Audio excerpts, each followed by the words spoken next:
ಸರ ನಾ ಈಗ ಏನ್ ಮಾತಾಡ್ಬೇಕು? ನನ್ನ ಮಗ ನಿಮ್ ಜೊತೆ ಇರ್ಲಿಲ್ಲ, ಅವ್ರ ಅಜ್ಜಿ ಮನೆಯಾಗಿದ್ಲ, ಅವ್ರ ಅಜ್ಜಿ ಮನ್ಯಾಗಿದ್ಲು, ಬರ್ತಿದ್ಲಿ, ಅಕಸ್ಮಾತ್ ನಾನು ಭೇಟಿ ಆಗ್ತಿದ್ದ, ಮಾತಾಡ್ತಿದ್ಲ, ರೊಕ್ಕ ಕೊಡ್ತಿದ್ದೆ, ಎಲ್ಲ ಇದ್ದಿದ್ವು. ನಮ್ದು ಏನಿದಿಲ್ಲ. ಒಂದ್ಸಲ ಅವ್ರ ಅಜ್ಜಿ ನನಗೆ ಹಿಂಗ ಹೇಳಿದ್ಲು, ಹಿಂಗ ನೋಡಪ್ಪ ಅವ್ನು ಹಿಂಗ ಮಾಡಾಕತ್ತಾಳ ನಿನ್ ಮಗಳ ಅಂತ. ಅದು ನೀ ಹಾಕ್ಬಿಟ್ಟಿ, ನಾವು ಮನ್ಯಾಗ ಕುಂಡ್ಸು ಹೊಡೆದ ಅಂತಂದು. ಹೊಡೆದ್ರು ಕೇಳಲಿಲ್ಲ, ಹಂಗ ಹಿಂಗ ಅಂತಂದು. ಆ ಹುಡ್ಗಿಗ ಗಂಟಿ ಬಿದ್ದಿದ್ನಂತ. ಅದ್ರ ಒಂದ್ ದಿವಸ ನಮ್ಮ ಹುಡ್ಗಿಗೆ ಏನು ಮಾಡ ಭಾಳ ಒತ್ತಡ ಮಾಡಿದ. ಅವತ್ತು ಕೆಲಸ ಬಿಟ್ಟು, ಯಾರ ಹುಡುಗ ಅವ್ನು ತೋರ್ಸು ತೋರ್ಸು ತೋರ್ಸು ಅಂತ.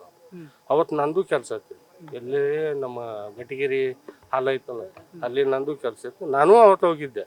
ಅವತ್ತು ನನ್ನ ಮಗಳು ಬಂದು ತೋರಿಸ್ತಾ ಇಲ್ಲ ಅಂತ ಕಡೆ ಫೋನ್, ನಾವು ನಂಬರ್ ಕೊಟ್ಟು ನಾ ಫೋನ್ ಹಚ್ತೇನೆ ಅಂತ.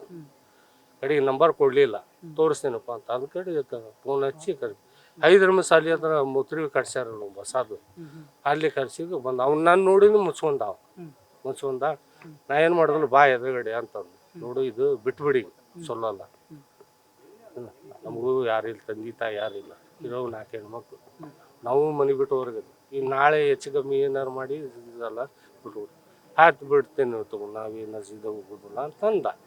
ಅಂದ್ಕೊಳ್ಳೋದು ಈ ಥರ ಮಾಡ್ತೀವಿ. ಅವನ ರೀ ನಮ್ಮ ಹುಡುಗಿ ಹೇಳಿದ್ಲ, ನಾನು ಹುಡುಗಿ 2 ಸಲ ಹೊಡೆದಿಲ್ಲ. ಅದೇನು ಅಂದಿದ್ದಿಲ್ಲ, ಅವು ಹೇಳಿದ್ಕೊ ನಮ್ಮ ಅತ್ತೆಯರ ಅಂದ್ರೆ ಹುಡುಗ ಸರಿ ಇಲ್ಲ, ಹಳೆ ಹುಡುಗ ಸರಿ ಇಲ್ಲ, ಹಂಗದ ಹಿಂಗದಾನ, ಬ್ಯಾಡ ಅಂತೇಳಿ. ಹಂಗದ್ರಿಂದ ಮುಂದೆ ಕರೆದು ಮಾತಾಡೋನುವ ಏನಾನು ಮಾತಾಡೋ 4 ಮಂದಿ ನಮ್ಮ ಕಣ್ಣ ಅಲ್ಲಿ ಹೋಗಿ ಕಾಕಾಗ ಹೋಗಿ ಮಾತಾಡ್ಸೋನು ಅಂತ.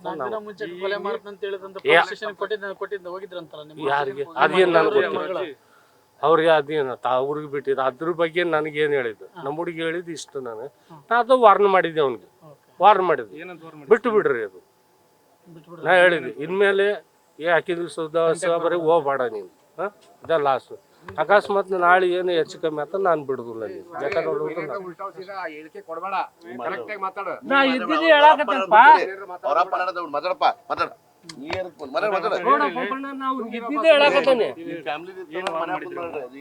ನಾನು ನೋಡ್ರಿ ಅವ್ನಿಗೆ ಹೇಳಿದ್ದು ಇಷ್ಟ, ಅದ್ಮೇಲೆ ಮತ್ತೆ ಮುಂದೆ ಏನಾಗುತ್ತೆ ನನಗೆ ಗೊತ್ತಿಲ್ಲ. ಈಗ ಅವ್ನಿಗೆ ಏನಾಗಬೇಕಂತೀರಿ ಸರ್ ಕಾನೂನು ಶಿಕ್ಷೆ? ಯಾರಿಗೆ ಇನ್ನೂ ಸಿಕ್ಕಿಲ್ಲ ಪೊಲೀಸರಿಗೆ? ನಾವು ಸಿಕ್ಕಲ್ಲ, ನಾವು ಏನು ಮಾಡೋದು, ನಾನು ಏನು ಮಾಡೋದು ನಾ ಮಾಡ್ತೀನಿ. ನ್ಯೂಸ್ ಫಸ್ಟ್ ನಿರ್ಭೀತಿಯಿಂದ ನಿಮ್ಮ ಪರವಾಗಿ.